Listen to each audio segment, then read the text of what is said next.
I think we start. We'll get through the boilerplate stuff first. So I can't see the chat at the moment, so if anyone needs to draw something to my attention, please do so. I've asked Nick to be made a chair as well, which will help, but hasn't happened yet. Right, so welcome to this meeting of the joint meeting of the PALS, MPLS and DebtNet working groups. Here is the note. Well, I am sure that everyone is familiar with that, so we won't dwell on that any longer. So the purpose of this meeting is a joint meeting of the three working groups, and it's being called to discuss the basic architectural issues and solution proposals arising from drafts that proposed new application uses at the bottom of the MPLS label stack. The general structure of the meeting is as follows. We're going to start with a status report on the open design team work to date. And then we're going to go through use cases, requirements and framework. Then we're going to look at a number of related technical proposals. And then we have 30 minutes at the end, if we all run to plan, to for an open discussion on the design team work. So here is the agenda. I propose that we do a small bash that I'll come to. So we're in section one here.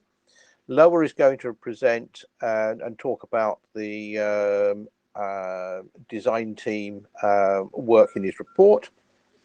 Then Tarek is going to talk about the use cases. Then we'll move to Matthew talking about requirements. So slots 3 and 4 would swap. Lower will then talk about the framework. Jags will talk about a solution draft on extension header. Bruno on entropy label ID. 2 slots by Kariti. It's up to you how you spend your 15 minutes, Kariti, but after 15 minutes, we will then go to an open discussion on the ODT activities. I'll just leave this for a couple of moments. So all this material is available via the data tracker anyway, but these are the resource links for the where you find the agenda, where you find the docs, where the Jabber room is, where the ODT wiki is, which is where we've been keeping all of the minutes, meeting information, etc. If there's any general issues with MeetEcho, please talk to support@ietf.org, and there should be a MeetEcho team monitoring us. So we're up to 40. I am now going to share a different set of slides and hand us over to, how do I do this, to Lower. ODT report, share, and okay. Are you going to? Yeah, you tell me when you want me to move across one. Okay. I have a comment on the wiki on your presentation. The wiki is not very well organized. It's possible to go through it and actually glean out the information, but you need to take your time if you're new to it. Okay, open the design team report. Next slide, please.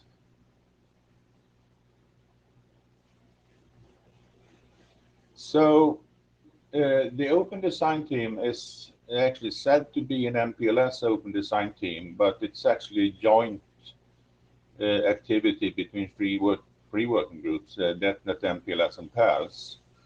And from time to time, the chairs are having coordination meetings and to coordinate agenda and possible decisions.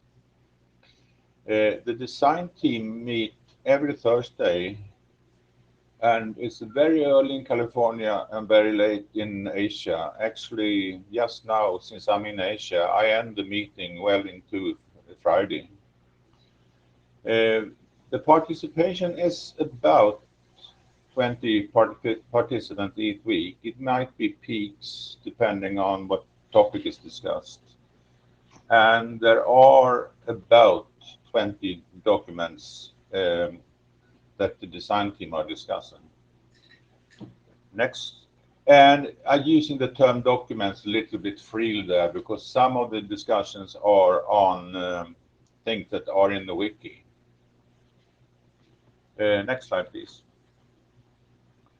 MIAD, we started something that is kind of very close to what the design team is. We call it the MIAD, and that's an MPLS indicator and ancillary data project. And what we set out to do is actually to define an architecture that allows you to use a data plane to send instructions between layers and LSRs and requesting actions are related to an LSP. We talk about, and here I had a comment that is not very clear what I mean. The square brackets are actually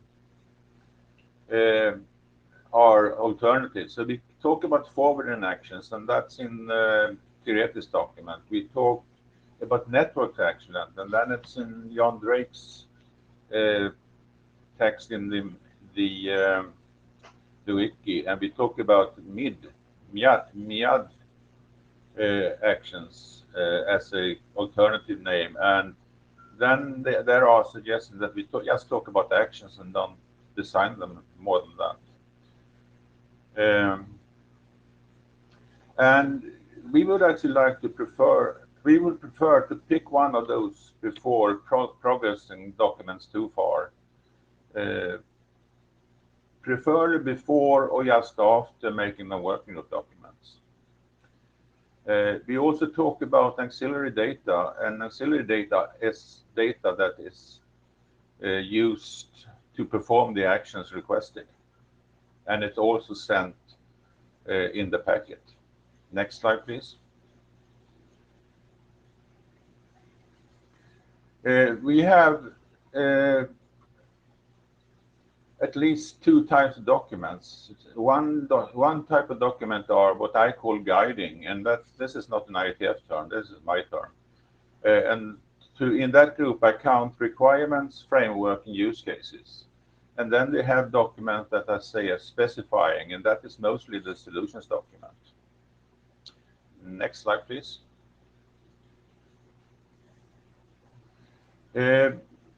The next steps, we have wanted to start progressing documents for some time.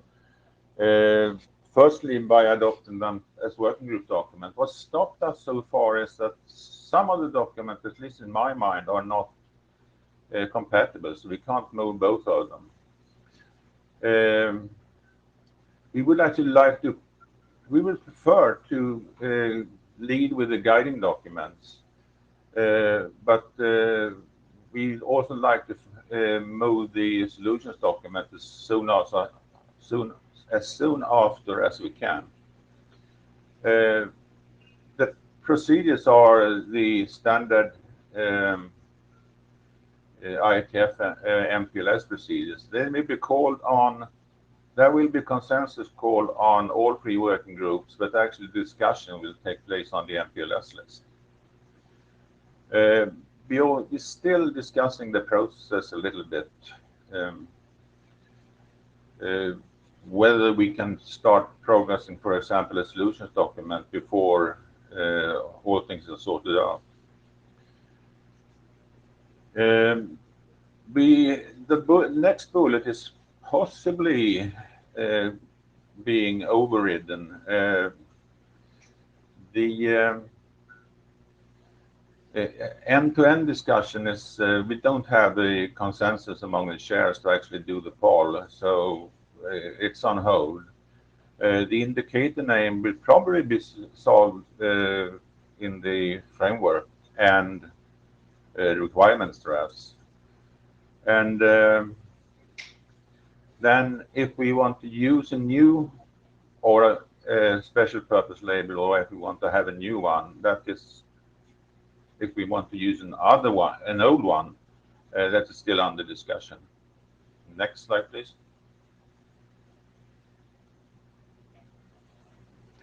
So one thing that wasn't clear for me when we started the project was that the MIAD is a little bit different. Normally, the traditional MPLS uses a control plane and signaling between the nodes to tell the LSR what to do. But in MIAD, we actually use the data stream to send information with the packet between the nodes. And that actually brings a strong dependency on hardware. And the design team has had quite a number of discussions on hardware optimizing coding. In my mind, there is no strong consensus yet, but I think we are getting nearer. Was that the last slide? Next one. That's the last one, isn't it, Loa? Yeah, okay. Yeah, okay. I thought so. Questions?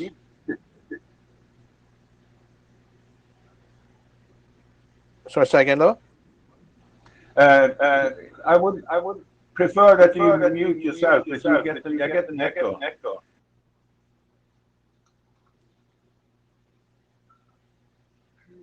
So, do we have any questions?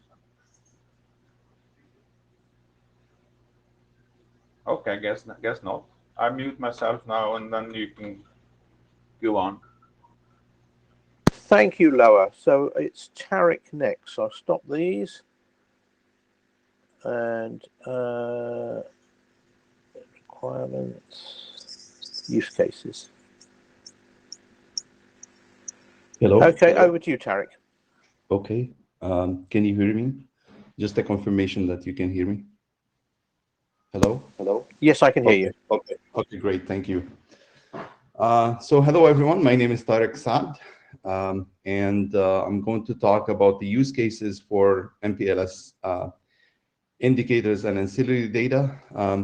Indeed, as Loa mentioned, there are variants. And on my slide, I call them function indicators.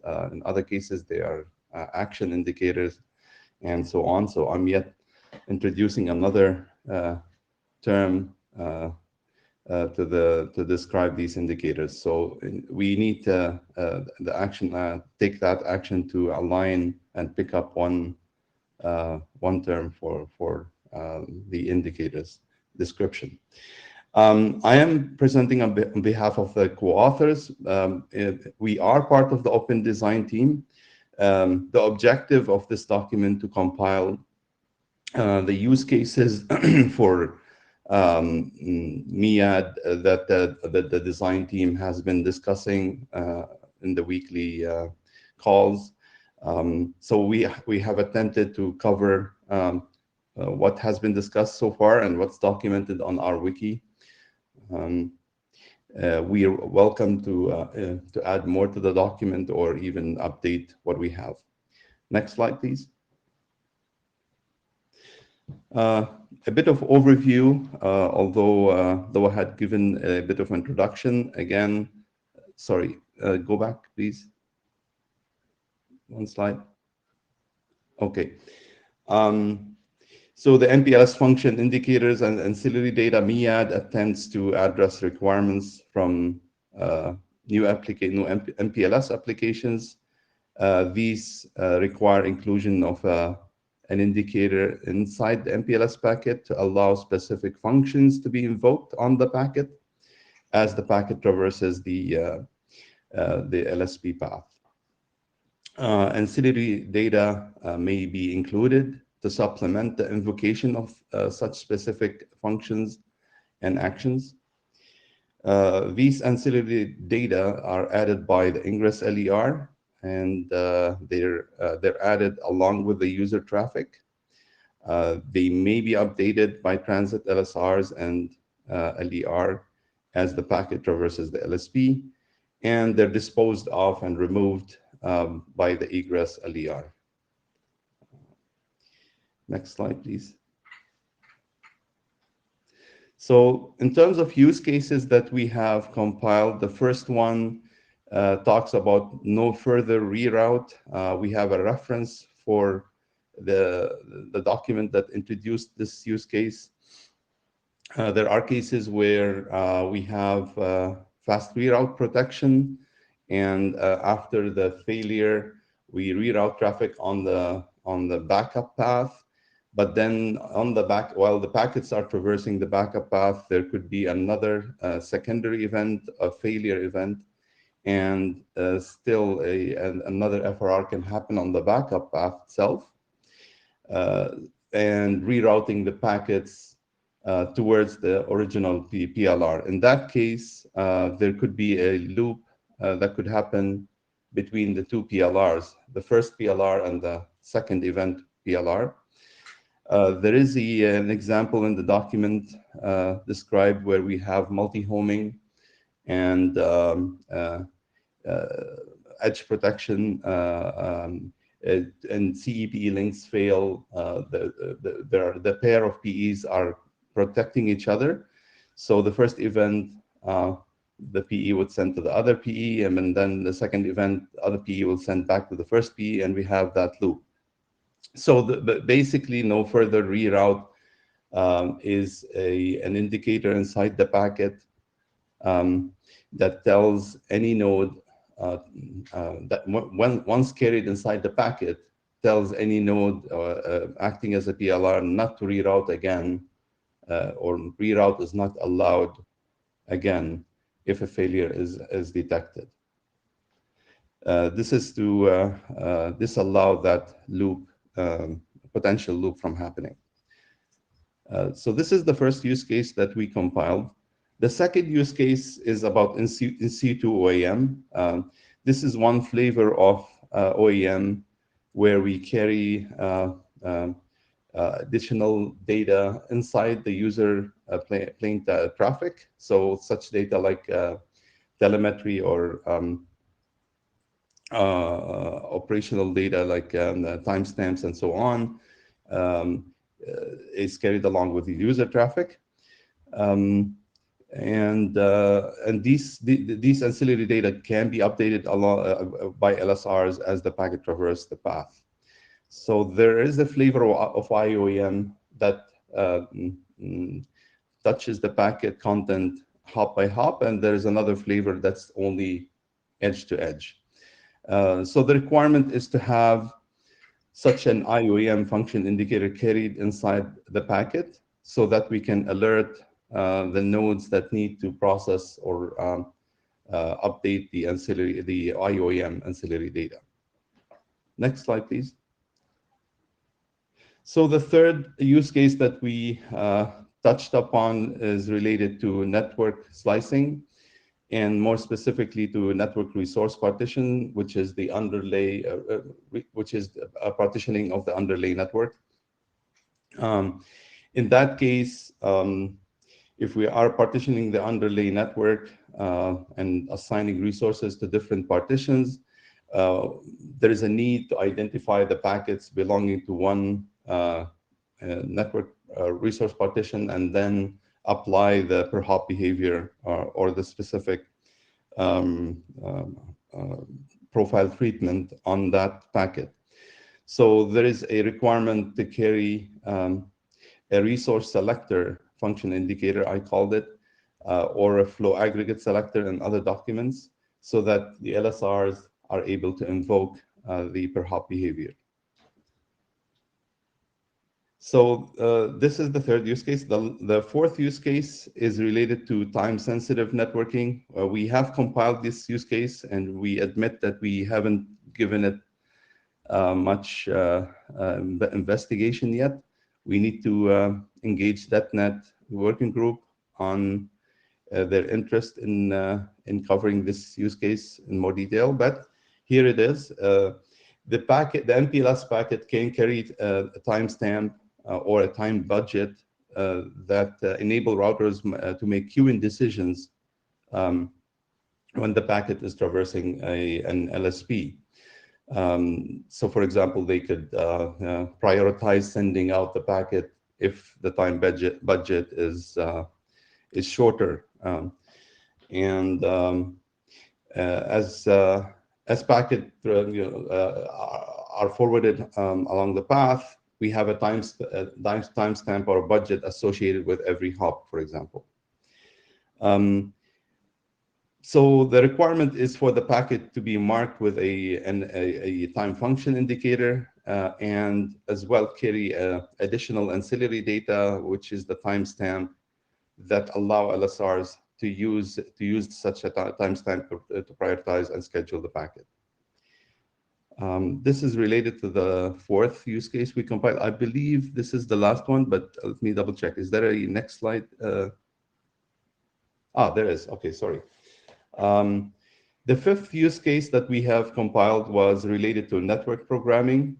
We know about RFC 8986, which is network programming in SRv6 data plane. This RFC with that functionality, it allows an operator on an application to specify a packet processing program that to be encoded inside the packet, and as well a sequence of instructions inside the packet header. So once we carry this inside the packet, we can allow such a program to be run by the network on specific nodes. The MPLS packets may carry such a program instruction as a function indicator. So that's one thing we discussed during the design team as a potential functionality that could come out from MEAD, is that carrying such a program inside the packet, as well as some arguments that we can pass along so that we can run that function or program. And those arguments can be the ancillary data carried with the packet.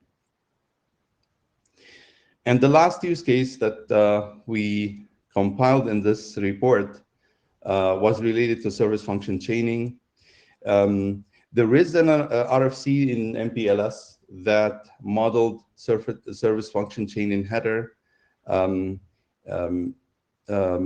emulating the NSH network service header inside the label stack. So there was no need for an extension header to carry the network service, the NSH. But using MEAD, we're able to carry the ancillary data, and we need to do some further investigation if carrying the NSH as ancillary data is superior to emulating the NSH inside the label stack.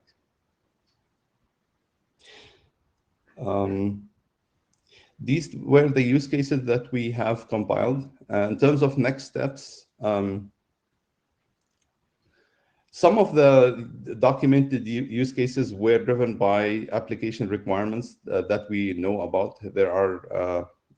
There's interest from the field in solving these use cases. Other require further investigation and validation, as I pointed. We would welcome operators and other experts to engage and sound their opinion on this. As usual, we welcome further input from the working groups, and addition and update to the document is welcome. Thank you, and sorry if I took more time than allotted. We're absolutely bang on time. Are there any questions? Yes, I do. This is Manchu from Siena.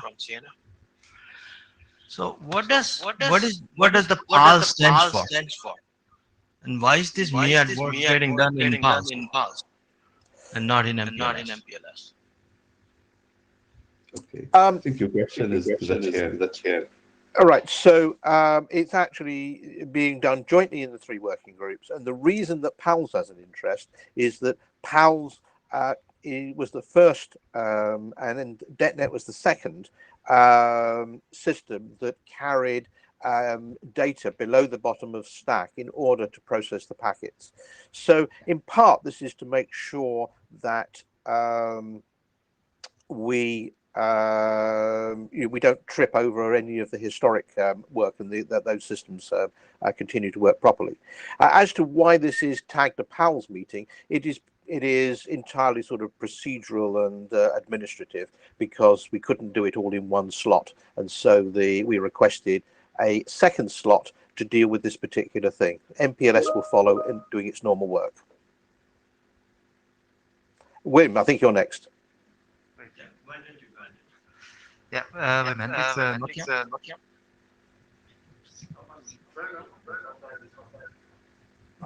Is it better? Is it better?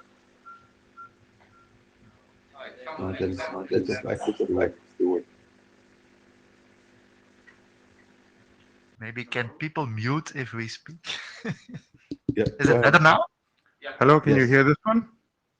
Yeah, No, I think it's better, but I think the other people have to mute if we speak properly. My question was the following, Tarek. I think it's first of all very good overview.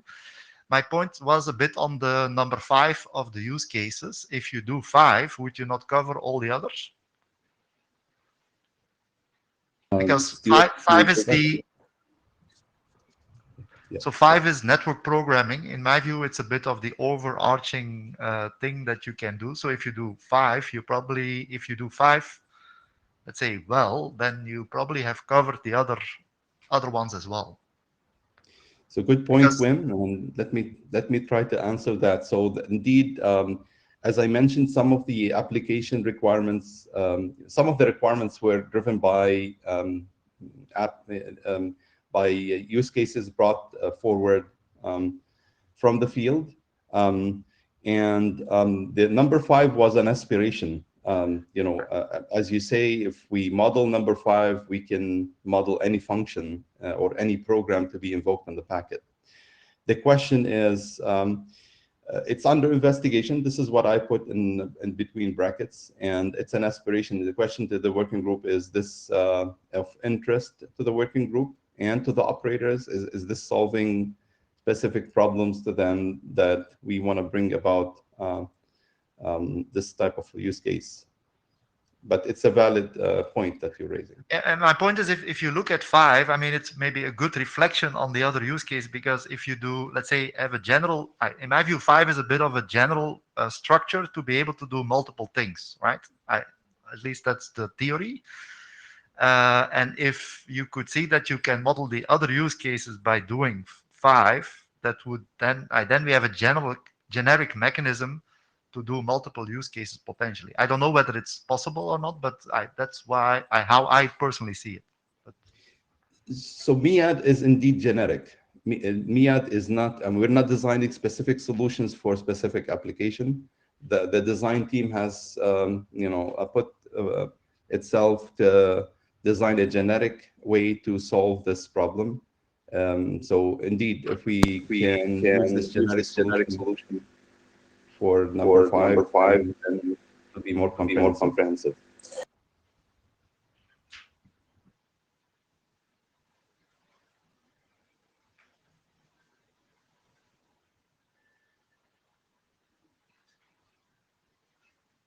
Stuart, you're on mute.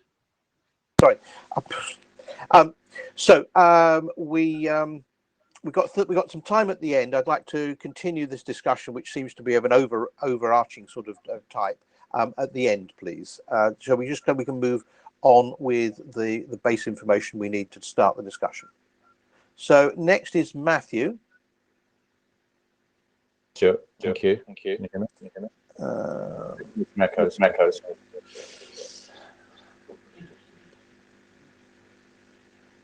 Where's the requirements gone?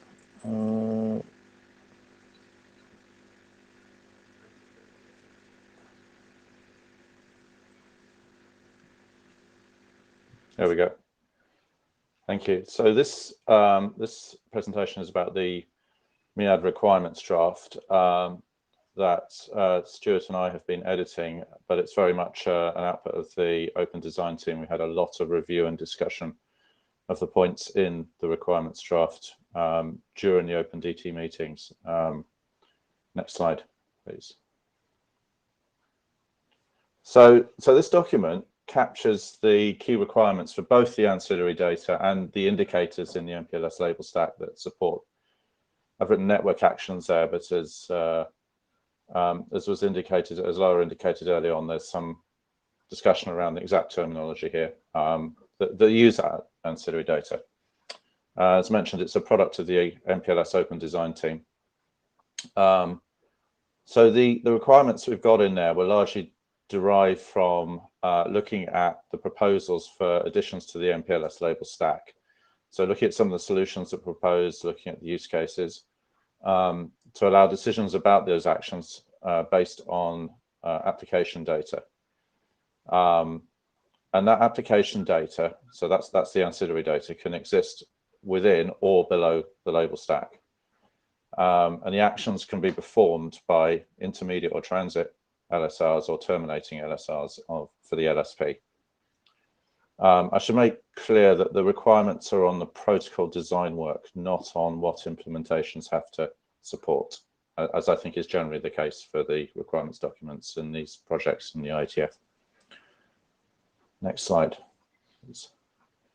So the draft is structured into kind of 4 sections. We tried to define some of the base terminology, and the terminology work that we did here was done generally before the framework draft, although some of the terminology may end up being standardized really in the framework drafts, and so we may need to update this part. Some general requirements are kind of a set of design principles that underpin the work. Requirements on the ancillary data indicators, so there's the indicators in the label stack for the presence of ancillary data and what to do with it, and requirements on the ancillary data itself. Next slide. So I just wanted to highlight some of the key new terminology that we started by defining in this draft, and these may change depending on the framework draft, or the details of this terminology may change depending on the ongoing work in the framework draft. So the first one is the ancillary data. So this is defined in this requirements draft as data relating to the MPLS packet that may be used to affect the forwarding or other processing of that packet, either an LER or an LSR. And this data may be encoded within the label stack, so it's termed in-stack data, or and or after the bottom of the label stack, and that's termed post-stack data. The second major new term is the ancillary data indicator, or ADI. So this is an indicator in the MPLS label stack that ancillary data exists in the packet. It can also indicate the specific type of the ancillary data. So it gives some indications on how to process the ancillary data in that case. We also tried to define end-to-end and hop by hop, but really these need to be defined these are really architectural concepts, and they need to be defined really in the framework draft. So I won't dwell on those here. Next, general requirements. So this is the first of the main requirement sections. And these are mainly about ensuring consistency of the design with MPLS and the efficiency of the protocol. And I've just copied a few of the main ones here from the requirements draft. So MPLS today combines extensibility, flexibility, and efficiency by using a control plane context combined with some very simple data plane mechanisms to allow the network to make forwarding decisions about a packet.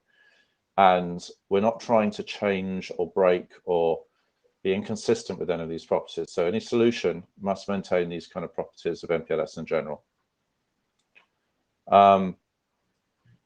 Any solutions to these requirements must not restrict the generality of the MPLS architecture. So what we meant by that, I think, was the ability of the MPLS architecture to evolve and be extended in future for new solutions. So we're not kind of nailing down a particular version of the MPLS architecture here. It's proven to be extremely flexible in the past. And by MPLS architecture, we mean what's defined in RFCs 3031 and 3032. If extensions to the MPLS data plane are required, they must not be inconsistent with the MPLS architecture. So we are going to try and use as much as possible the existing mechanisms provided by MPLS. The design of any mechanism should be such that an LSR is able to efficiently pass the label stack. And mechanisms, so that's basically don't detract from the existing very efficient data plane design of MPLS. And mechanisms must not add more labels to the label stack than is necessary. So try and constrain the size of the packets, because there's still a lot of hardware out there in deployed networks that would have issues parsing very large packets. Next slide. So then we have some requirements on the ancillary data indicators themselves. I won't go through all of these. There's quite a few in the draft, so I won't go through them all in this presentation. I just wanted to give you an overview of the intention of this section. So these are specific requirements on the design of ancillary data indicators, and then really address the following themes. So firstly, the need for an ADI at all. Coexistence of the ADI, which is in the label stack with existing MPLS mechanisms. The need for mechanisms to enable a head-end LER to know whether and where in a label stack to insert an ADI on the LSP. And ADI support for end-to-end and hop-by-hop processing of the ancillary data. Now, the next section is on requirements on the ancillary data itself. Now, these are quite high, obviously quite high level. We're not necessarily designing the details of the ancillary data, but we need to at least have sufficient protocol design work to identify what the ancillary data is and roughly what to do with it. So these are high level requirements, and then address a set of themes. The first is coexistence of the ancillary data, which could be in the label stack with existing MPLS mechanisms. And also coexistence with post-stack mechanisms such as control words or generic ACHs. The next one's around protocol efficiency. So ensuring ancillary data is not too deep in the packet. So we don't have to parse through a whole bunch of other layer 4 headers, for example, or layer 3 headers in the packet before we hit the ancillary data.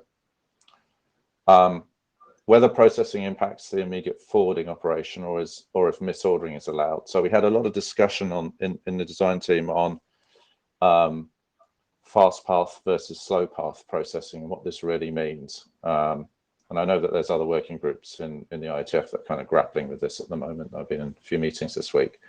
So we were trying to come up with some sort of text here that described this without going into the detail of the internals of the implementation and what we were really trying to achieve here. The scope of the ancillary data. So it could be, or maybe control or maintenance related, or it may be related to the user traffic itself, if that's relevant to the action on the packet in the network. There's also a couple of requirements related to security, and we kind of recognize that we're going to need to, at some point, do some security work in this area to get this through the security area. That's one thing. And we identified a couple at this stage, and again, this is requirements on the kind of protocol design work that we need to do. This is not saying that everybody has to implement this. So the solution is needed. A solution is needed to verify the authenticity of ancillary data. So if I get some ancillary data, do I know it's where it came from? Is it authentic? Do I trust it? And the design shouldn't expose or must not expose confidential information to the underlying network. So it's basically maintaining the confidentiality of users' traffic to the underlying network. Next slide. So we've reviewed several versions of this draft, really line by line in the MPLS Open Design team. We know it needs a bit more editorial cleanup. When going through it, I spotted a couple of duplicate requirements. There's also an additional set of comments received on version 2, which we need to address, though we think they're fairly straightforward. And once we've done this, I think the authors believe the draft is quite mature now. It's been around for several months and through it will have been through 4 revisions by that point. It's mature and ready for the MPLS working group adoption. Okay, I think there's you're first, I think. Ketan, you have a question. Ketan Talaulikar. A question about in-stack data. Do the requirements have, is there something in the requirement about say limiting it to a single label to kind of put a strict bound on how much can be carried in stack and probably more carried at the bottom of the stack? That in the open design team. We've tried to make the question is how much is too much in the label stack. So the requirements draft as it stands is very much around saying, well, it mustn't be too big and it must be efficient to process. We don't have a requirement that says specifically how big that is. Like I understand your point, and we have discussed this to an extensive degree. Appreciate it. Hi, I'm going to see. Oh, they fixed the echo. Great. So in the FAI document, we do have a couple of comments along these lines. So one is typically we want 4 octets per flag. There's one flag that has 2 bits, and so that can go up to 8 octets. The other thing that we've said about in-stack data is there needs to be, and I don't know how you finally implement this, maybe by having an expert team or expert commentary in, when you do the allocation in IANA. There has to be some sense of why this is so urgent that it needs to be in stack versus post stack. So I think that's so those 2 things are what has been guiding us so far in terms of what we put in stack and how much we put in stack. There is this whole other thing about if you want to go post stack, can you actually reach it and can you do something useful with it? And Matthew mentioned a little bit, but I think we could say more about that. So for example, if you can't, if your hardware either can't process it or it's a lot of overhead to process post-stack data, I think there needs to be something said about, is that okay? Or are there cases where you should drop the packet if you can't actually get there? But in terms of in-stack, that's in the FAI document.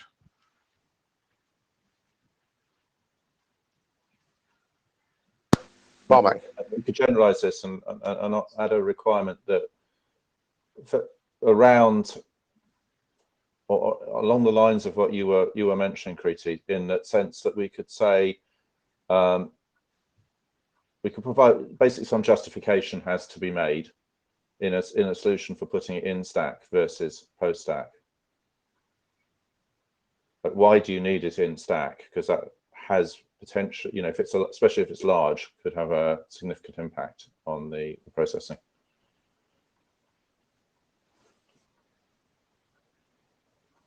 I think Barnett.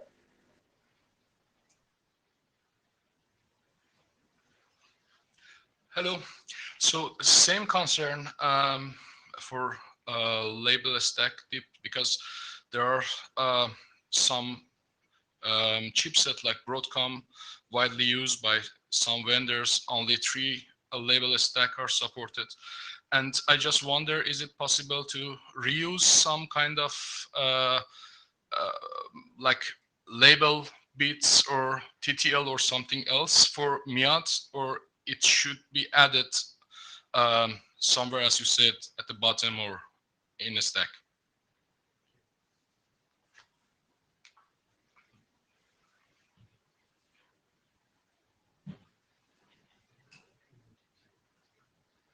So Kariti, last comment, I think, unless Matthew wants to pick that up. Yeah, I was going to. Matthew, do you want me to answer this, or are you going to do it? I mean, there are solutions that have been proposed that reuse bits within, for example, a special purpose label.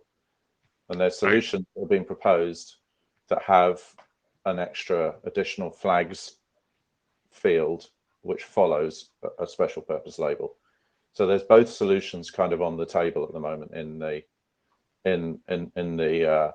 open design team. But I think that some of this is kind of, we need some discussion around the framework as to exactly how we structure this in the label stack.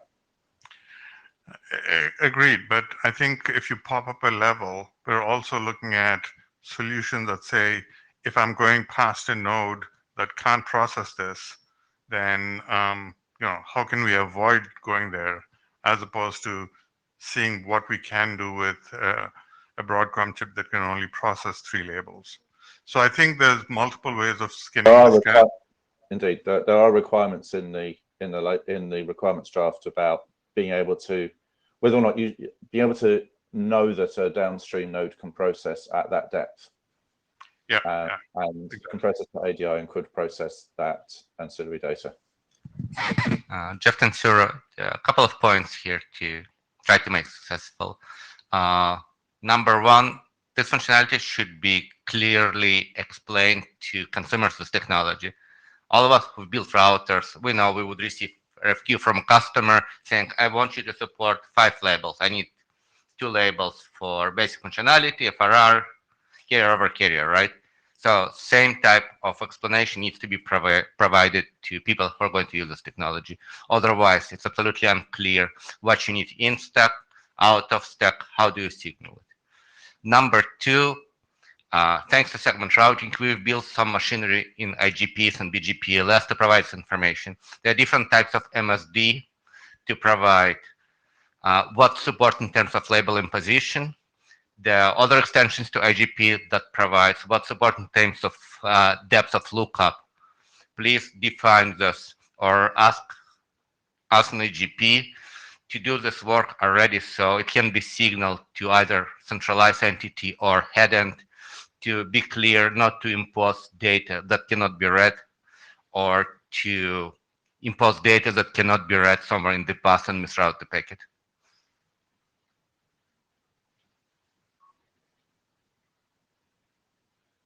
Queuing you up.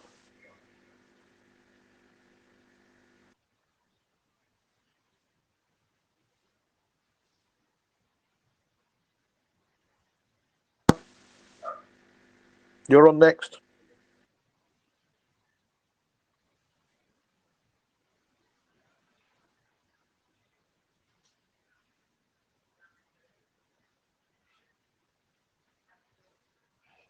Lower, you're shown as, I can't hear you. I pushed the wrong one. I pushed the hand instead of the mic. So you can hear me now?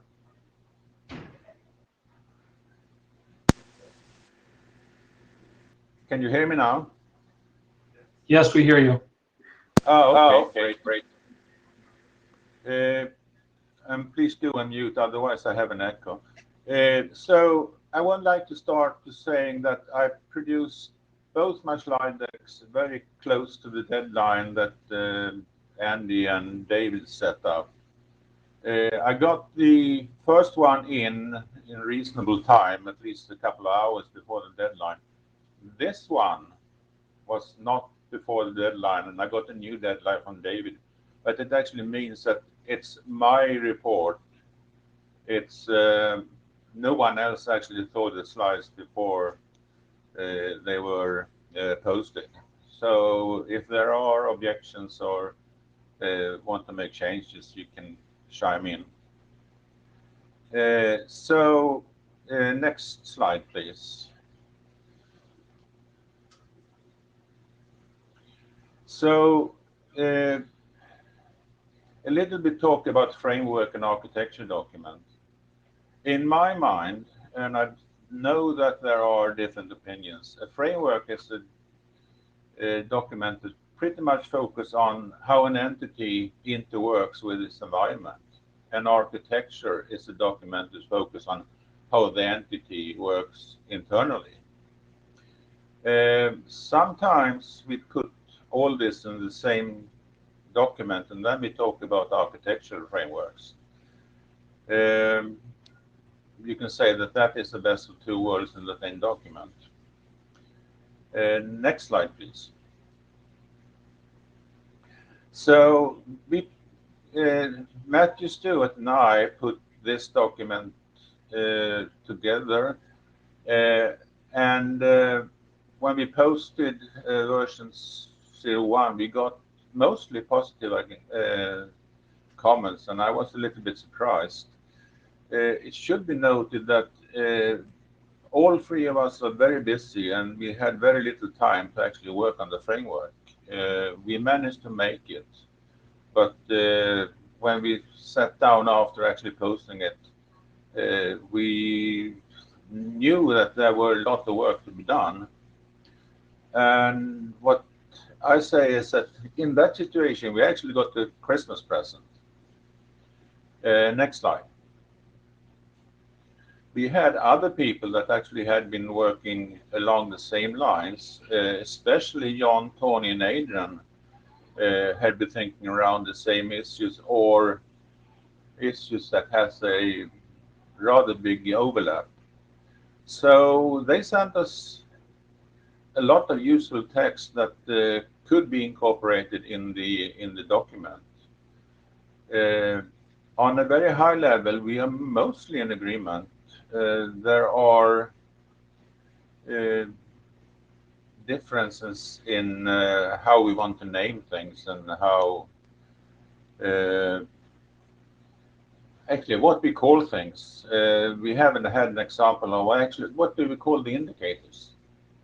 I think I have 4 different proposals here today, and we need to kind of converge on that. Next slide, please. So when we post the next version or the next version of the document, I think that we will have a couple of more co-authors. Tony has already started to prepare a version 02 and circulated it to the other people on this list. Whether John and Adrian want to be co-authors, I don't know today, but they have to tell me. Next slide, please. So next steps are that Tony will take over holding the pen, at least for some time. We will post a new version after this IETF, and that version should be rather carefully reviewed, and both by the open design team as such and in the working groups. And we need to converge on most of the terminology issues, or if we can't, it should be clearly documented in the framework. After the updates of the next version, that version we produced at that time would probably be ready for going to working group adoption poll. Next slide, or is that the last? Yeah, okay, so that's what I have. It's not with much just now, but I think we have a good start.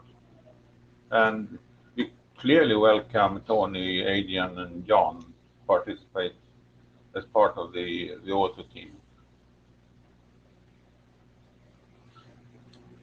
Questions?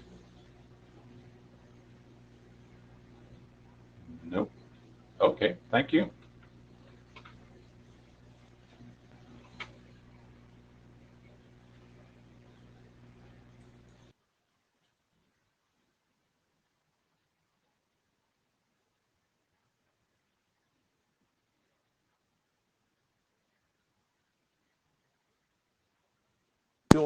Jags, you're next up. Thank you, Stuart. Hello, everyone. I'm going to present the MPLS extension header encoding that are defined in our draft on behalf of all our co-authors. And next slide, please.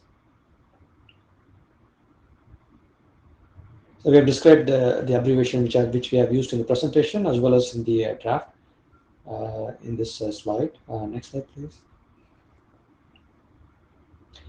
So this is the agenda. I'm just going to talk today with respect to our draft. Next slide, please.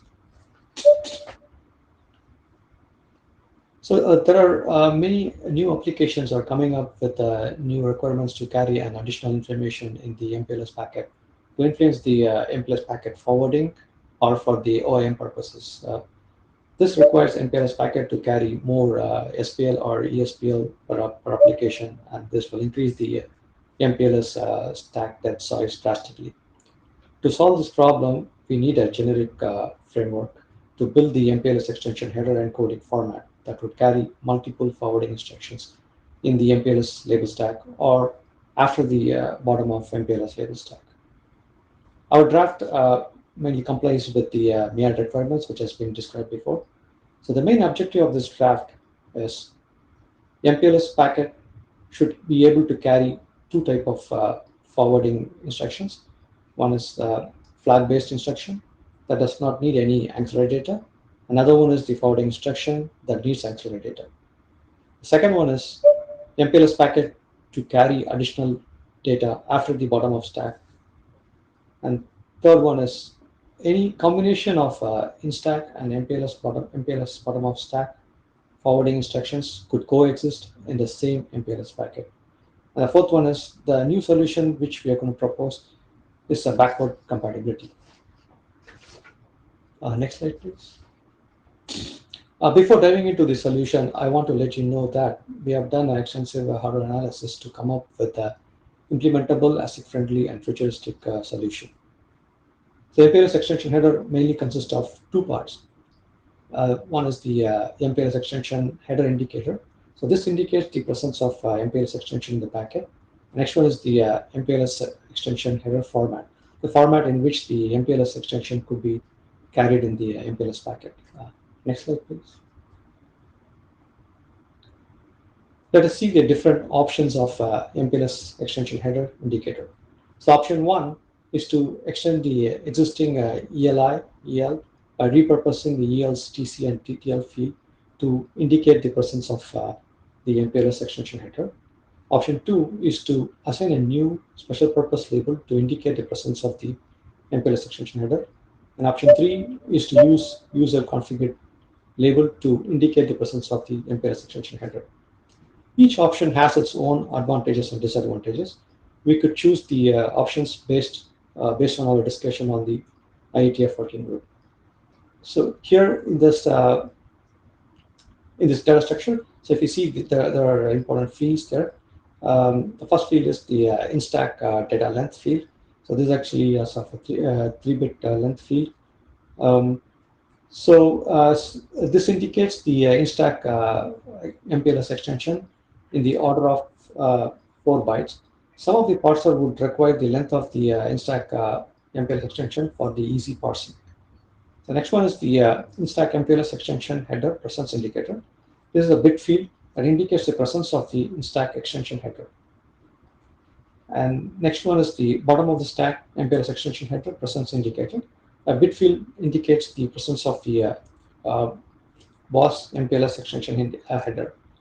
The fourth one is the hop by hop BOSS MPLS extension header indicator. A bit field indicates the presence of BOSS MPLS extension header that needs to be processed hop by hop.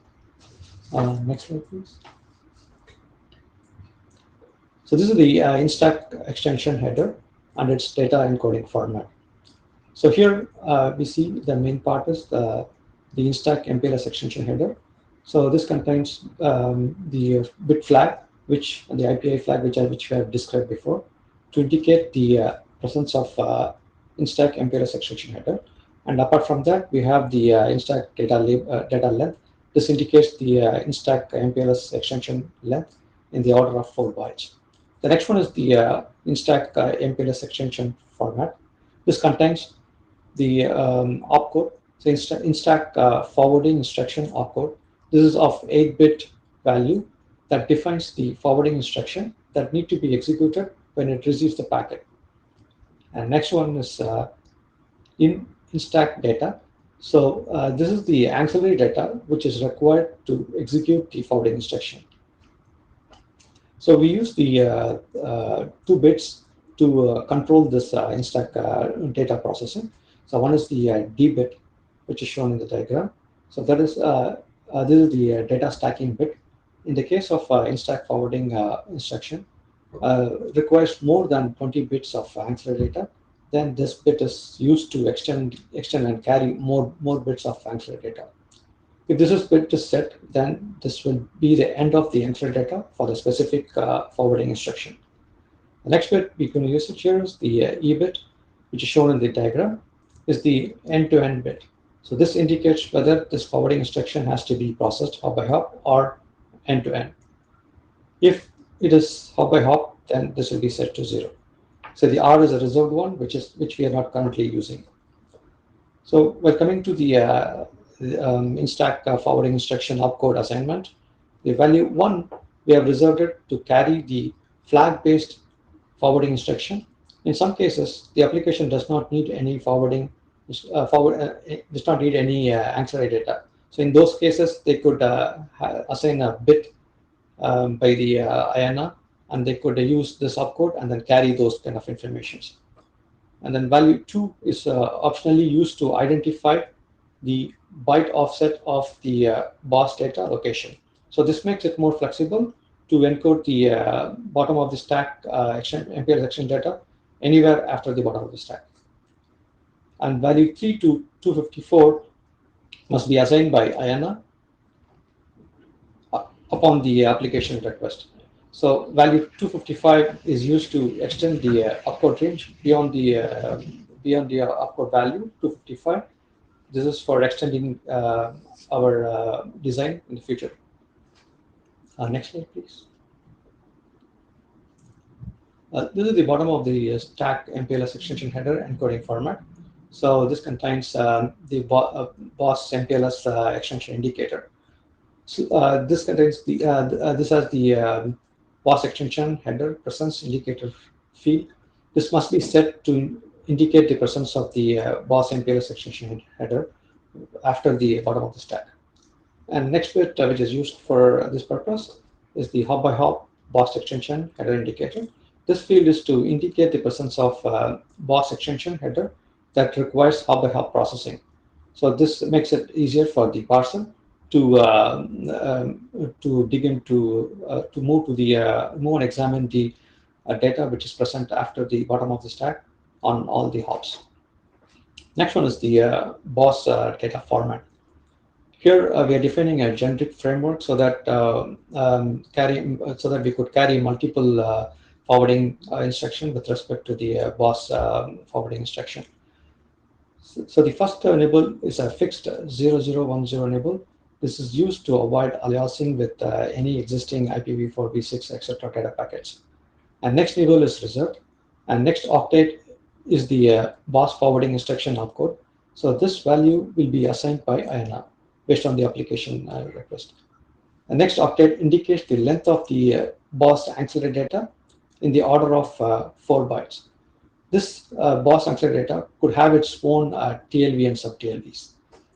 Next octet is used for boss MPLS extension header flags.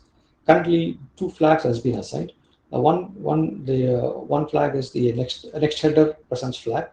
This indicates the presence of another boss MPLS forwarding extension header. And next flag is the hop by hop bit flag. So we can encode multiple boss data, multiple boss MPLS extension forwarding. So we can by this flag we can indicate that this boss forwarding instruction requires a hop by hop processing. Next slide, please. So this is an example of the instack MPLS extension header carrying the flag-based instructions. As we described before, opcode 1 is reserved to carry this kind of forwarding instruction, which does not need any auxiliary data to process the forwarding instruction. In the first word, the IPI is set to 1, indicates the presence of the instack MPLS static presence, and the instack length is set to 1, indicates that instack extension header length is of 1 word. In the second word, the instack forwarding instruction opcode is set to value 1. It indicates it indicates that it carries the F5 flag, and in the case of DS bit, it is set to 1. That means that this is the end of the F5 flags it is carrying. In this, the E2E bit is set to 1. So this means that it requires an hop-by-hop processing. Can you please move to the next slide? So this is an example in which instack MPLS extension carries more than 20 bits of data. In some cases, the application needs to carry more than 20 bits. So this is how the data format looks like. So the important thing here is that the third word, if you see here, so the first bit of the MSB should be set to 1 to prevent the auxiliary data value from aliasing with the existing SPLs on the legacy routers. Next slide, please. Yeah, so this is an example of MPLS packet carrying the BOSS MPLS extension header. In this example, MPLS packet is carrying 2 BOSS forwarding instructions and its corresponding auxiliary data, and the values are set as per what we described before. Next slide, please. This shows a sample packet comparison between the option 1, that is extending the ELI as a MPLS extension indicator, versus option 2, that is using a new SPL as the MPLS extension indicator. So in this case, option 1 will consume maximum MPLS stack, the MPLS stack depth of 5, while option 2 will consume MPLS stack depth of 7. This is just to show the difference. Next one, please. So as a next step, we would welcome review comments and feedback, especially feedback on the MPLS extension indicators options. Also, we would request MPLS working group adoption. Before I complete, I want to mention that we have done the hardware analysis study on the MPLS extension headers, and those informations are provided in the appendix for this presentation. People can take a look whenever they want. Yeah, thank you.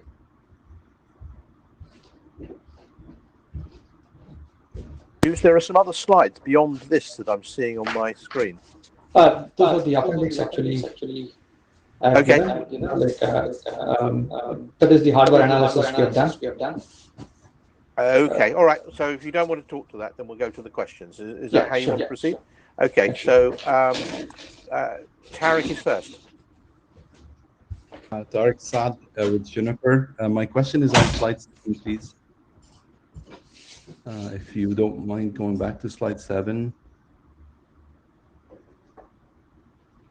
One of the requirements of the MEAD is to be able to carry multiple function indicators or multiple indicators in the same packet. If in such a case we have multiple instructions or indicators, some of them are end-to-end, and some of them are hop-by-hop, what would the end-to-end bit indicate? Is it per, I mean, I see you have a bit, but is it a bit per header, or is it a bit for each instruction? Okay, so it is for each instruction, the bit will be set. For the let's take an example. I have 2 opcodes, opcode 8 and opcode 9, right? So opcode 8 is assigned to application 1.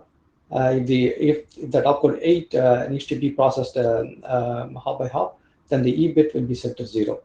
And if the opcode 9 needs to be processed end to end, then actually EBIT will be set to 1. So the full header will be repeated for every instruction, right? Not the full header. Full header in sense like the opcode and instack data will be repeated for multiple. Okay. The IPI equal to 1 and the IL will not be repeated. Only the opcode and the instack data. In this case, right, you see that the second word will be repeated.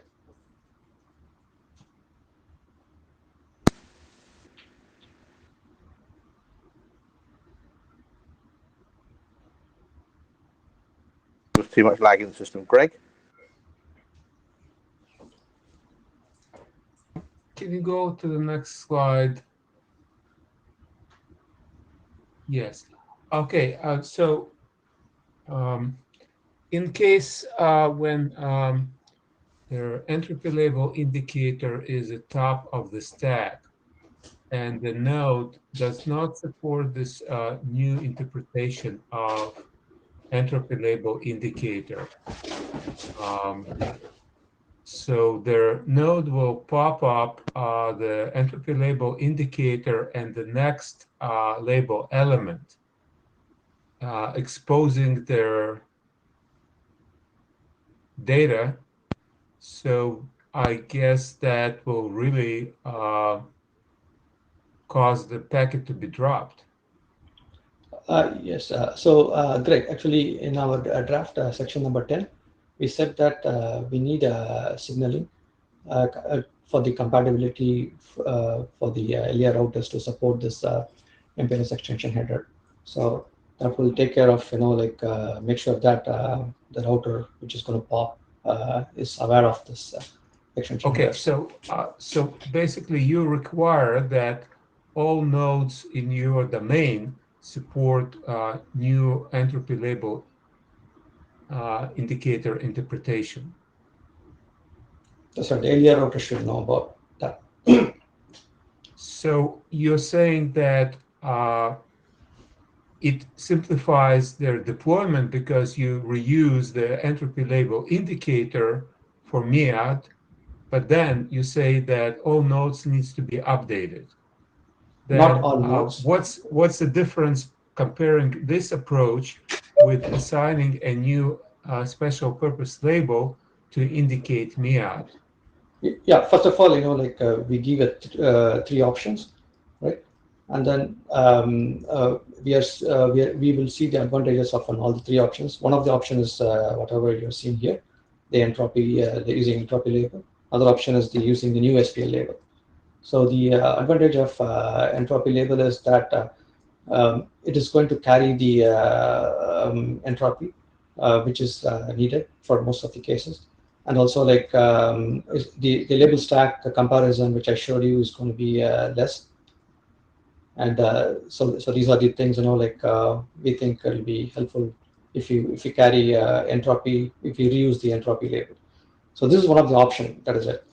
So, and other options is the SPL, and third option is the user-defined label. So these are the options we are keeping on table, and then our IETF as our group, we can just discuss and choose which one to go with. Well, it's confusing a little bit because you are listing many options and asking the community to choose rather than proposing one specific solution. Can you decide which option you're proposing? So I'm saying each option has its own advantage and disadvantage, right? So I want the community to know about these options, and then we can come up with which one is we need to choose. I think the offerers needs to decide that. But okay, thank you. Can we pick up the pace a bit, please? It's How You next. Why appreciate author puts this together, but I'd like to raise awareness to authors that we have published a document talking about different options for the extension header indicator, which includes the option of reusing the entropy label to do that. And also we have several other options also cover the using a special label, and particularly in our proposal, we prefer to use a single special label.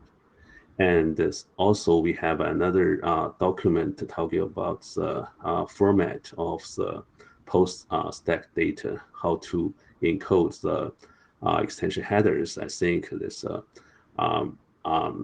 this also published 3 years ago, and we have continued to update it until now. It's a version 6.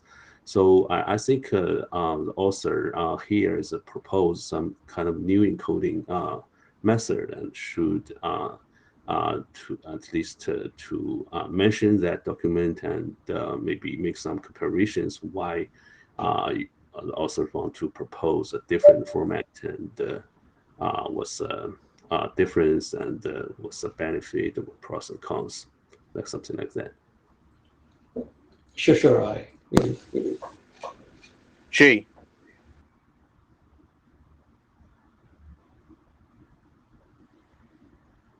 From my understanding of this presentation, if we want to carry both the in-stack data and the post-stack data, do we need to have two special purpose label or the two entropy labeled indicators in the label stack?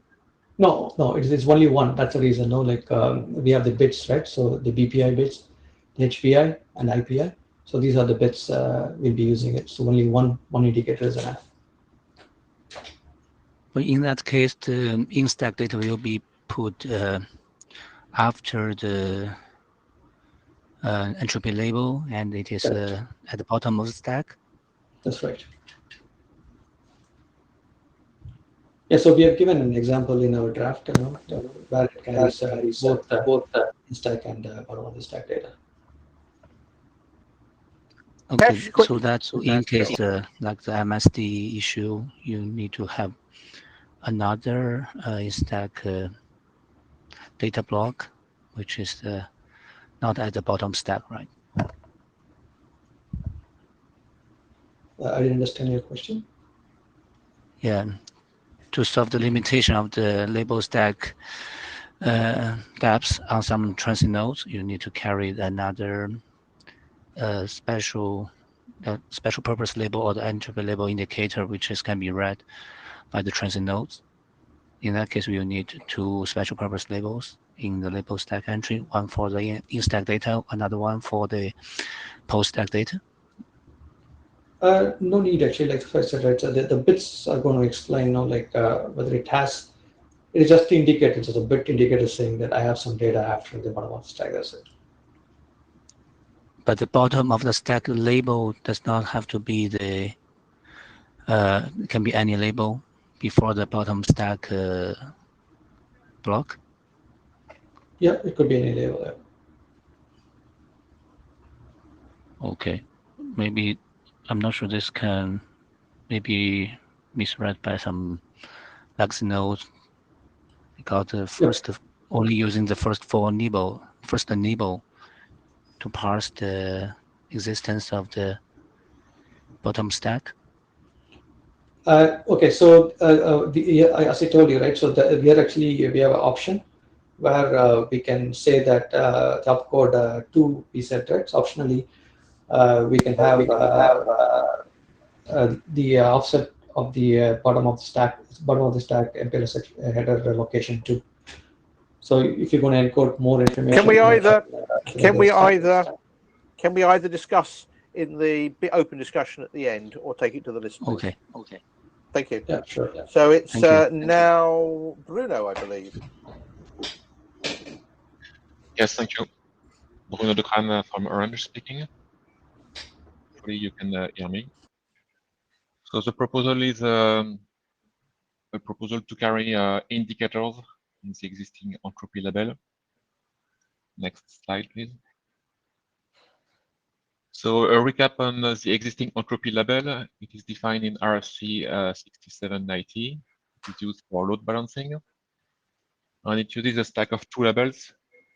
First is the entropy label indicator, aka ELI. It is a special purpose label 7. And it is followed by the entropy label, which is a per flow entropy value. what is of interest for us is that the TTL field of the entropy label is essentially reserved for future use. It is defined as being must be 0 when sent and ignored when received. So next slide, please. So the proposal is to extend the TTL field of the entropy label and to redefine it as the entropy label control field. That would give us 8 flags or 8 indicators. And we propose that the semantic of those bits be user defined, so not IANA standardized, in order to maximize the reusability of this resource, of this number of flags. So essentially, that's all. It's very straightforward. Next one. In terms of benefits, compared to using a new special purpose label, first one, in my opinion, is that we have a faster deployment with incremental benefit. This is because most, if not all, existing egress LER already support ELI, so they won't drop the packet. They already signal that they support it. And therefore, any new ingress LER may use the feature, so may use indicators. So if we assume that 25% of LER support the feature, we would be able to use it for 25% of the flows, or at least the LER. Compared to if we use if we define a new SPL, we would only be able to use it for 6% of the flows, because we will need both the ingress and the egress to support the new SPL. So this is the main benefit for deployment. Second benefit is to minimize the label stack when load balancing is required, because you can add indicators with no additional labels in the stack. That's true that you could define a new SPL and define for that new SPL the ability to advertise an entropy label, or whatever the name. But for a large number of years, we would need to send both the ELI and the new SPL in order to be compatible with both new and old LSR. And finally, we have a special purpose label on the associated signaling in protocols. Next slide, please. So the draft give examples of use case to use indicators. So one is end-to-end absolute loss measurement using alternate marking. So you can signal that you want to encode the slice ID in the entropy label. Obviously, it's not a limiting number of use cases, and Tarek has proposed another one, some other one. Next one, next slide, please. So next step, it's an individual draft since December 2020. We have presented it 3 times. There are some discussion in the MPLS working group and also in the open design team. We would welcome more review and comments, and we believe draft is mature enough to request a call for adoption in the MPLS working group, because it's an extension to an MPLS document. And that's all for me. Greg, your turn. Hi, Bruno. Thank you for presentation. I just wonder, in your opinion, how this proposal is related to the previous presentation?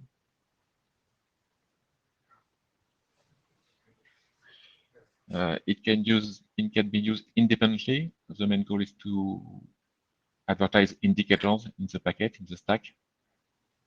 Now you're free to use indicators to indicate whatever you want. So if you want to indicate an extension, you do so. I'm not sure to get your answer. It's mostly independent in the way that you can use indicators as a general capability to indicate whatever you want. And anyone is free to use indicator to signal something. So not sure if this answers your question, but Because in my understanding that so what your proposal is arguing is that only 11 indicators can be used with no ancillary data following in stack. correct. And that seems to be too little and does not really conform, well, does not conform to the requirements.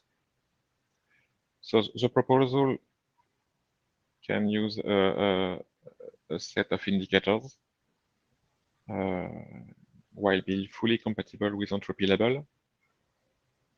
We propose the indicators to be user-defined to maximize reusability. If you need more than 8 or 11 indicators, it's possible to extend the proposal by putting new labels. But if you do that, so if specific autonomous systems do that, clearly you lose compatibility with existing egress supporting only the entropy label. So I think it's fair to have the autonomous system deploying a lot of indicators to support the cost of it, and allow autonomous systems to be happy with 8 indicators to benefit from the compatibility with existing entropy level. But it's a personal opinion. Rakesh, your go.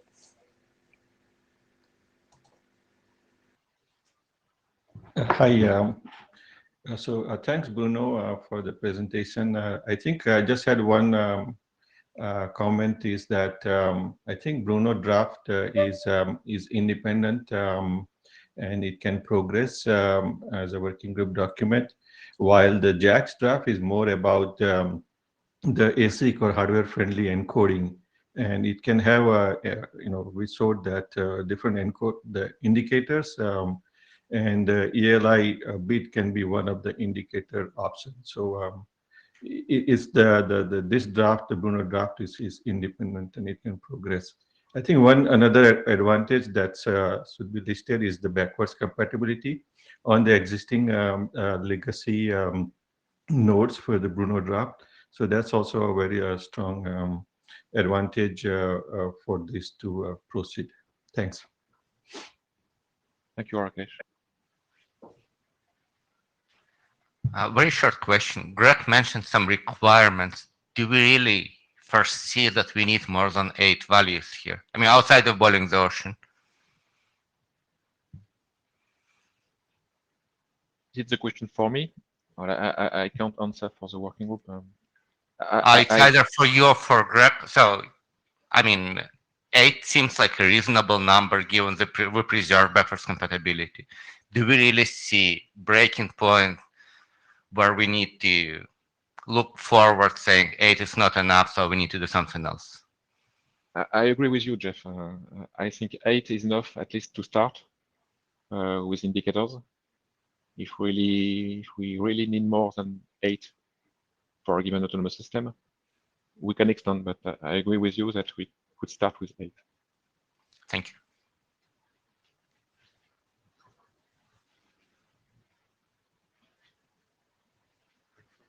So can the other questions go after Kariti? Kariti, you've got, I'd like to finish you in 10 minutes if we could total. And could you please focus on new work rather than work that you've discussed at a previous meeting? Thank you. Sorry to cut you off a bit. Sure. So next slide, please. So the first thing I want to say is that the draft is functionally stable. We're still wrangling bits. We're doing a few things like that, but we're not actually adding new functionality. There was one piece of functionality that we hadn't gone into in any detail, which we might come back to, which is this whole thing about user-defined. You want me to stand there? I can see from here. I can see from there. Yeah. But the reason why we're bringing the draft here, to Stuart, to your point, there are some decisions that we do have to make, and ideally, that the work group will make that decision. So that's what I'll get to in this deck. And once we have those decisions, or in parallel, adopt the document as a working group document. So we've been working on this for over a year now, and we've presented a few times, we've made some changes, and so I think we're fairly mature at this point. There are things we still have to do, and I don't think that precludes it becoming a working group document. We want to write down more about how this works in the presence of, in a brownfield network, how you deal with backward compatibility and so on, what kind of extensibility we want and how much, the exact bit formats, as I said, we're playing with that still, IANA allocation details, and deployment strategies. Next slide, please. So the three key contributions here are that we can use a single SPL for multiple purposes, and that addresses the problem of running out of SPLs, which is something that we constantly worry about in the MPLS working group. We use the full label entry, which includes the TC and TTL fields, and we encode forwarding actions very succinctly, and both 2 and 3 are for efficiency. Next. So we're going to pose a number of questions for the working group, or maybe working groups, because there are multiple working groups involved. We'll pose it here. Hopefully we get some sort of direction, but of course we will repeat it to the mailing list and then act on it from there. Our opinions will be noted for each of these questions, our being the authors. Oh, I should have mentioned, we have a new author. Tony Lee has joined the group, and he has contributed already. So thank you for that, Tony. So if we do an initial poll here, I think that will help in terms of knowing what the direction this is that we're taking. But of course, in the end, we have to do it by email and have the larger majority in the group speak. Next. So this should be an obvious one, but is there a value in stack data? And the only reason I want to bring it up here is that there's a constant undertone that all MEAD data should be post-stack. We already have an existence proof of stuff that is in stack. I just want this to be ratified by the working group so that we can put that particular question to bed. So I give a couple of reasons here why in-stack is valuable, in-stack data. Reaching the bottom of stack can be expensive or even impossible for some chips. And even if it's possible, it's more efficient to use in-stack data for stuff that's critical for forwarding. So the entropy label is an example, a slice indicator, whether or not to perform fast readout. So we think that it's really important to put things in the stack as opposed to putting everything after the end of stack. So the question for the working group is, what do you think about this? And can we arrive at some kind of consensus on the guidelines? We went into this a little bit during Matthew's presentation. What do you put in stack? When do you put it? How big can it be? And our opinion is, yes, we need in-stack data, and we have some guidelines in the draft. We can expand on those, but we'd like the working group to give us the go-ahead. Next. Should we repeat the in-stack data in the post-stack data? This was thrown out in one of the design team meetings. I don't think this is worth it. I don't like repeating stuff.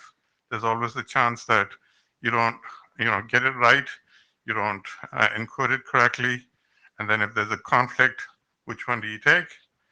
But again, I think it would be nice to get feedback from the working group and then settle this.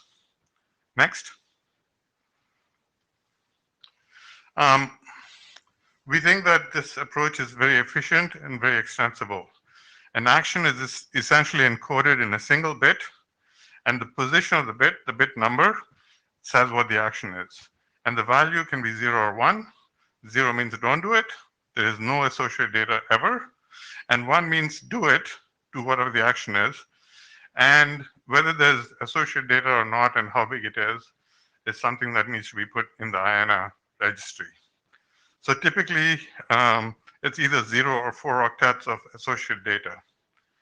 The number of flag bits is extensible, so there's an extension header that says use another label stack entry for more flags. So again, there's been questions about how do we encode these things. I think we need the working group to step in and say, yeah, what you guys are doing is wonderful, because of course it is. We do have people who are looking at this from a hardware implementation point of view.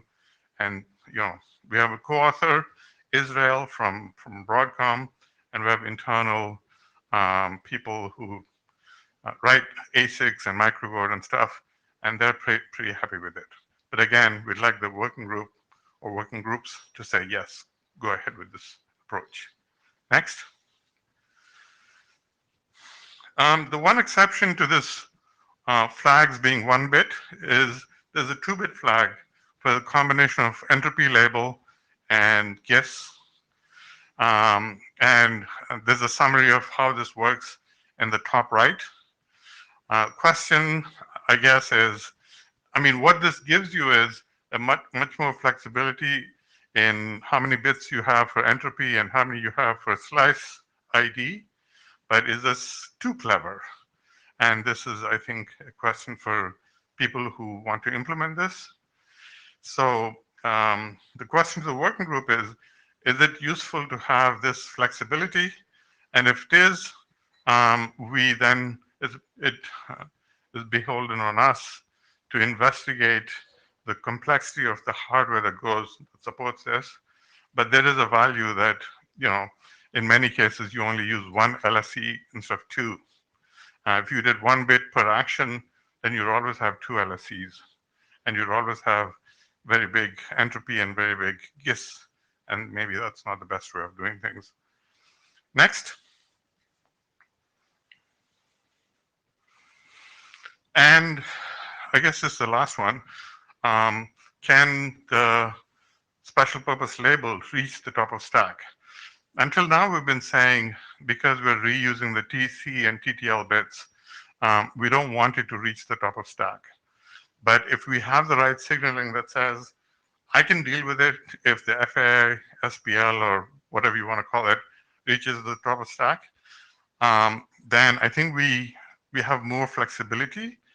The 3 sort of choices here are never let this happen, which is kind of what the current document says. The second is to allow this to happen, and if you pop the top label, which is the forwarding label, and send the FAI label to the next LSR, it has to be able to deal with it. Or the third is, if you don't like that happening, push a neutral label on top of stack. So for example, label 0. This is not something we have to decide right away.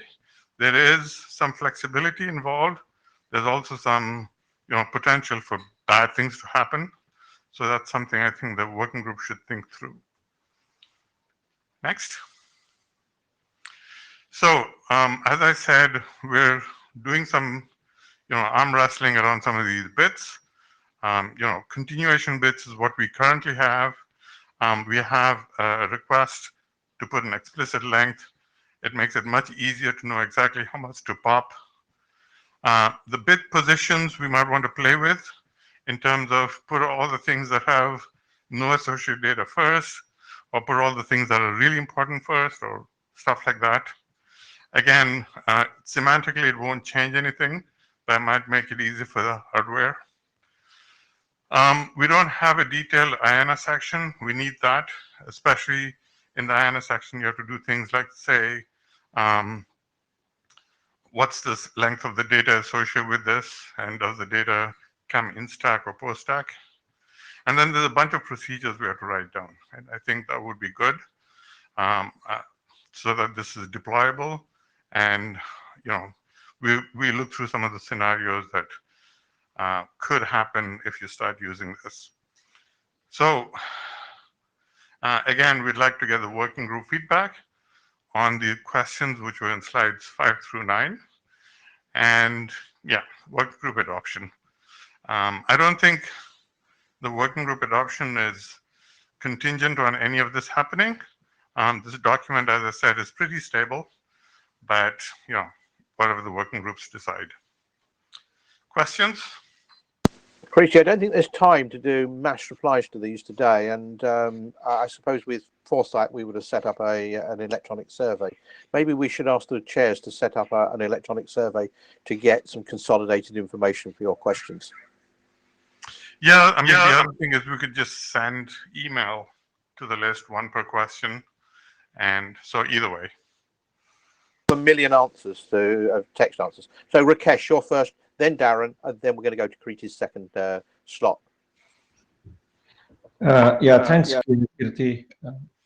So I think you asked for working group adoption for this draft, and I just wanted to point out that there are also 2 other solution drafts as well, and they are also asking for working group adoption as well. So I think just to highlight that there are multiple drafts requesting the same. So probably need some more discussion on that. And that's all. Thanks. It's not a question for me.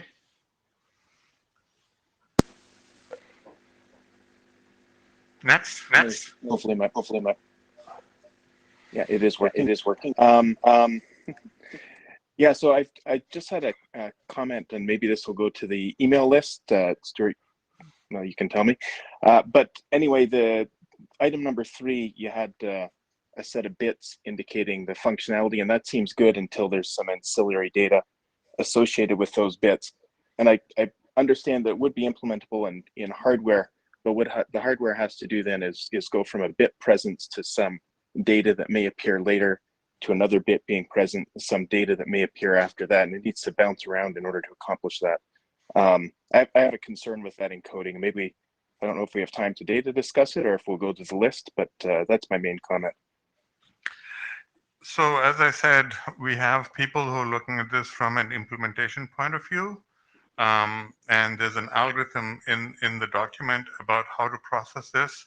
It is sequential because the presence of an earlier bit being 1 makes, moves the data around. So if an earlier bit has associated data, let's say there's an entropy label, that means the first label stack entry following this would have the entropy label.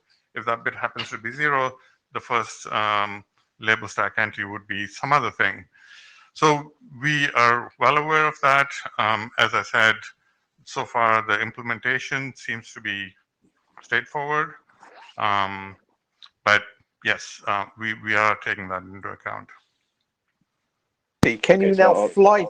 Can you fly through the next one, and then we'll take all of the other questions that people have got for this, together with all of the questions that people have got outstanding for other things, as part of the final wrap up. Okay, yeah. So a bunch of us got together, you can see the authors here, to write essentially an IANA registry for the first nibble, which is the first 4 bits that follow the label stack, which is look for the last label, the one with the bottom of stack bit set, and then the first nibble after that. Next slide. So the reason we want to do this is a lot of people were thinking that the first nibble would be similar to IP version number, and we can use 0 or 1, but we can't use anything else. What this document basically says is we've got 16 values. We're going to use all 16, except we are not going to use 4 and 6. This is not an IP version number registry. And the reason why 4 and 6 are special is because people came up with this really bad hack that if it is 4 or 6, it might be an IP address. It turns out to be a really bad hack. So this also says, here's a requirement and here's a recommendation. Next slide, please. So the requirement is, if you're not putting an IP packet directly after the label stack, so it could be either 4 or 6, then you must use a post stack header. This is sort of what RFC 4928 says, but we're trying to make it stronger. And so it's not just for Ethernet, just anything that you do, whether it's beer, whether it's, I don't know what else you want to do, you should, if it is not IPv4 or IPv6, just put a post stack header. And we're including, the control word as a post stack header. Next slide. The recommendation is, if you want to do load balancing, do not use this hack that, if the first nibble is 4 or 6, it might be an IPv4 packet. It's really broken. Now, if the previous recommendation or requirement is used, this shouldn't be needed, but there's lots of implementations out there that do this. So if you want good entropy, if you want good load balancing, use an entropy label, use a fat pseudo I label, don't use that hack. That's pretty much it. I think that's the last slide. So if people have got questions on this, we'll take those first, and then we'll take general questions and comments on the rest of on the work program as a whole, or other presentations. So Tarek. Again, my question is that there is some talk about application-aware routing, and routers would have to peek deep into the packet, figure out what application it belongs to. Maybe, I'm not sure if that is possible. Putting this recommendation, the one that you had on the slide, you should not decode or make any assumption what is the header type. Would make it hard for the routers to tell what is the application. Would it not? Well, it would make it hard, but it's the right thing to do. We know that we already have the problem that if it's an Ethernet packet, and if it's an Ethernet packet without a control word, the first nibble could be 4 or 6, or could be other things, because there is no, that's the part of the OUI field in a Ethernet address, in a MAC address. So trying to guess that the packet is IP by looking at that first nibble is just not a good idea. Whether you're doing load balancing or application-aware routing. So Pseudowire published a draft on this because we got into terrible trouble where people were doing this because there are some Ethernet frames starting to appear that were sent raw, as you can do over Pseudowire, and they were mimicking IP. Yep. I think that's 4928. Let's see. So I would say that the right way to do that would be to put a post stack data that says, and I'm going to say this, please don't shoot me. This is a protocol type for the packet or something if you really want to get into application-aware routing. But just trying to guess randomly whether the packet is IP or not based on one nibble is not a good idea. Okay, I'm going to step away from the mic. Yeah. Okay, so we have some pending questions, I believe, if anyone wants to raise them now. Loa, did you have anything particular you wanted to cover in this section?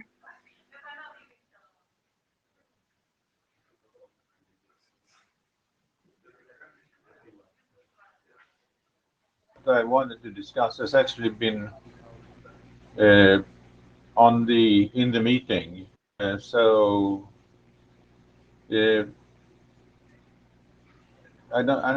don't have anything in particular just now, and we don't have that much time. Everyone I cut off earlier, I was asked to preserve this time. Greg, you'll go.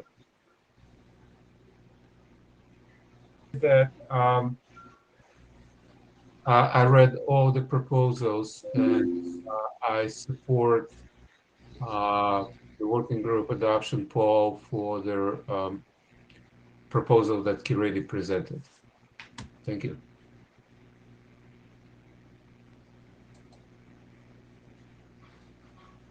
And then Wim. Or Vayu?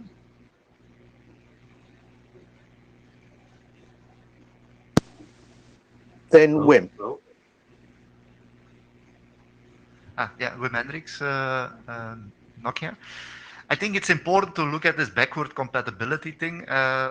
I was trying to chime in when Jeff asked the question, do we foresee a need that we need 8 of these things at the same time when forwarding a packet? I also believe that that's not realistic to do when you want to have very high performance routing, right? So that's why I personally supported Bruno's draft as a start, because it gives us a starting point to get going without probably have the full-blown extensibility that we want, but maybe it's enough to actually do the things that are really needed in a network. Because I was looking back when we did entropy label with Kiriti, which basically is 10 years ago, and even today there is many networks which cannot even deploy it because they have routers that don't support it, right? So we have to basically balance the solutions against how easy is it to deploy versus the amount of extensibility it gives. And I think this is a very important aspect we have to consider,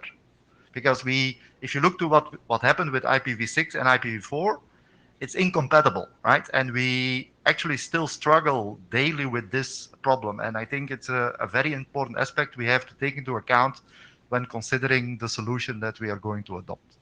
Thanks. Your last chance, otherwise I'll take you out the queue.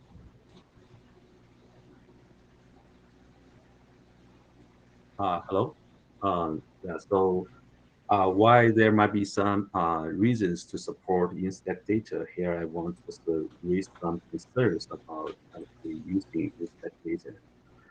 First, I think we lack of clear criteria to decide what data should be put in stack and what data should be put post-stack.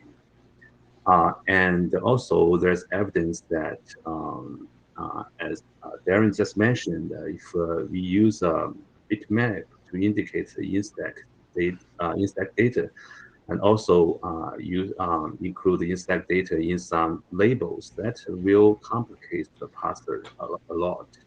So, and also, we understand there are already some labels other than indicating forwarding exists, like the entropy label. But that's a history before we have any other means to support those functions. But now, if we start to consider uniform mechanism to do that, shall we continue to temper the label stack to make the label stack look, in my view, it's look messy and also makes the parser really complex. And also, I think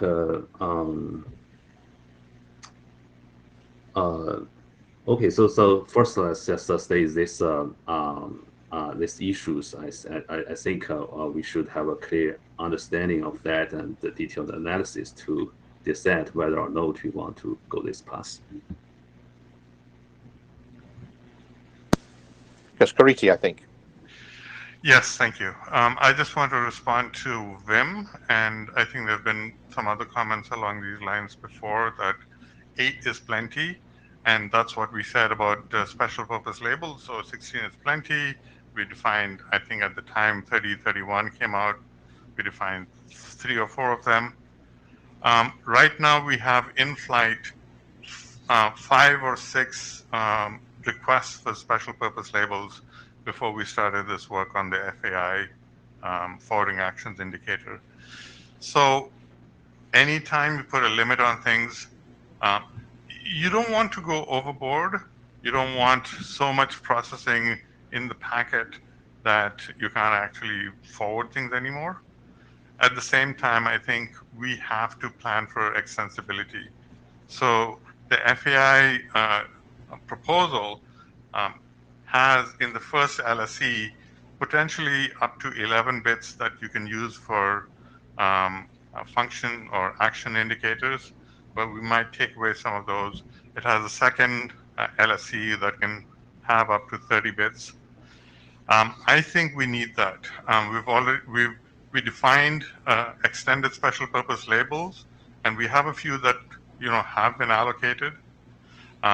Anytime we think that we get comfortable, we're going to find that we've done ourselves an injustice. Thank you. You're running out of time. Sorry. It's G next. Can I quickly respond? I said 8 as a start. I'm not saying this is the end. I said 8 as a start.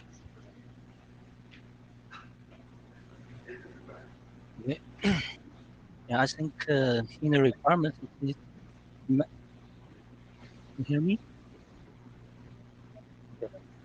I think in the requirement it mentions that it is important to maintain the backward compatibility and the efficiency of the MPLS architecture. And now we also want to introduce some flexibility to the MPLS forwarding.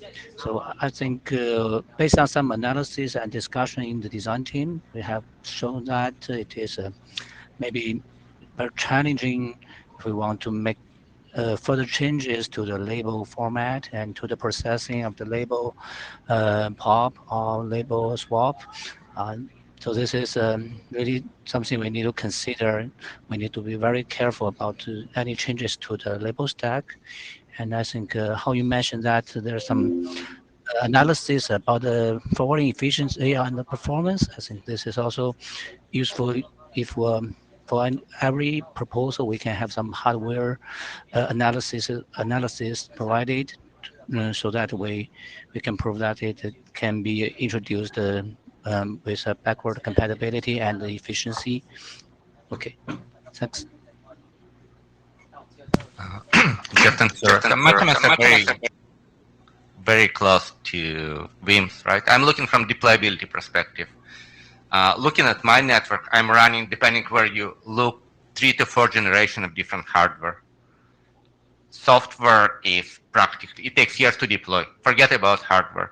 So I really need to start somewhere where I can deploy it on today's hardware, or actually yesterday's hardware, plus software to propagate basic stuff. Like, again, how deep can I go? What's the readable? With all the stuff has been implemented last year or two, right? Even in open source software, if you look at open source routing stack, they all implemented extensions to IGPs and BGPLS last year. So in order to make it deployable, we need to start with something that is possibly already at least partially supported. Otherwise, we are talking 7, 8 years from now, the whole upgrade cycle.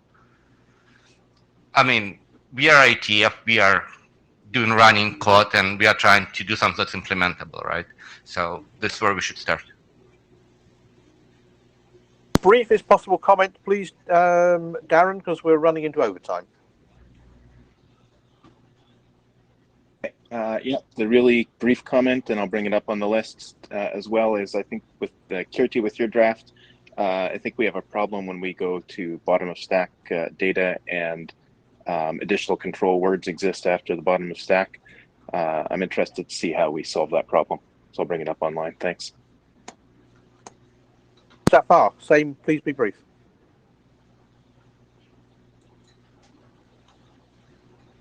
So I agree with what Wim mentioned, so I'd like to echo her comment.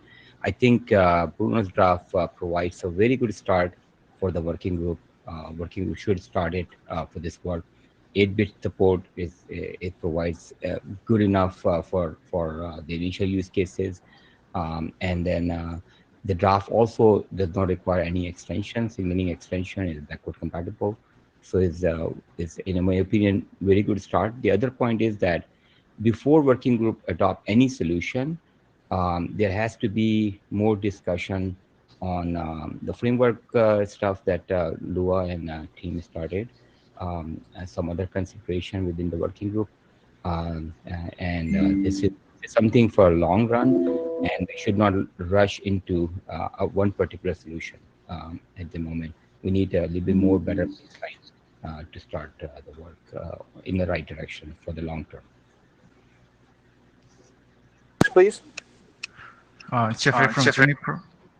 So to add a follow up on Howie's comment on about the in-stack data. So allowing in-stack data does not mean that we would casually put anything into the stack. So I think architecturally we should allow it now, and in the future when any proposal comes up to add specific data into the in-stack for some functionality, at that time the working group will decide whether that's a good idea or not for that particular feature.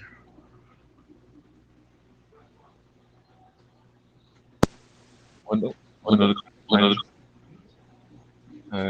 I agree with Wim on Jeff. I don't think I said 8 is plenty. I said 8, I'm saying 8 now is better than 20 tomorrow, and by tomorrow we in decade. Plus all proposals are extensible, so we can have 8 now and 20 tomorrow. Second, many networks, unless you have lots of money, are using multiple generations of hardware. It takes time to replace hundreds of nodes across a country or a continent or the world. So it takes really time to have a new feature supported on many platforms. That's the example with entropy level. It's incredible the number of times years required. I think it's fair to say that the IETF experience also with IPv6, which was not broadly available before we ran out of IPv4 address. So I think deployability is important in broadfield network.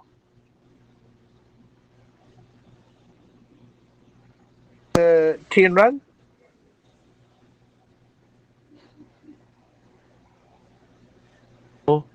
In the queue have showed concerns.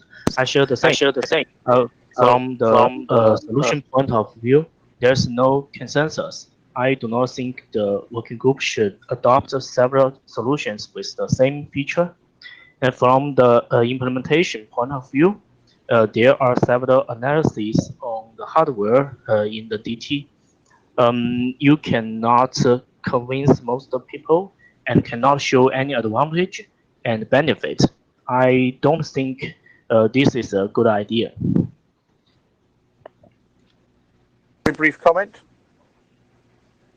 Ketan Talaulikar. I believe that MPLS working group should consider adopting draft Bruno for a solution that for things that can be tackled with it, today or sooner. And in parallel, the design team can continue working on the more elaborate framework and the analysis. But I think it would not be good to gate that proposal adoption on for the draft Bruno adoption. Possible comment, Kariti, and then it really is the end. Yeah, this is really quick. Before you take any decisions on draft Bruno or the other draft that says reuse the entropy label, please attend the talk in MPLS, by Stuart and Tony and someone else on the dangers of reusing or repurposing an existing SPL. Thank you. Right. Well, thank you, everyone. I'm sorry I've cut a few people off. I'll see you in the MPLS, or I'll see you on the ODT meetings. So thank you all. That's we're closed for today.